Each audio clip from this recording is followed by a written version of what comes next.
Hello guys, in today's tutorial I'm gonna show you how to fix WhatsApp calls easily and fast. First thing you want to do guys to fix this problem is very simple. Open the settings on your phone, open the apps manager, go to the apps like this, scroll until you find the WhatsApp app, and when you find it you have to click on it like this, click on force stop, and then click down here on the storage, click on clear cache or cache clearing.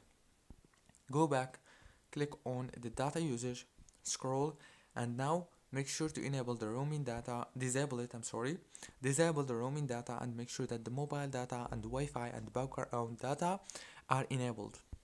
Now last thing you want to do is go to the Play Store or the App Store if you have iPhone, search for WhatsApp and make sure to update it into the latest version. Don't forget to like, subscribe. Thank you for watching this tutorial until the very end. See you later.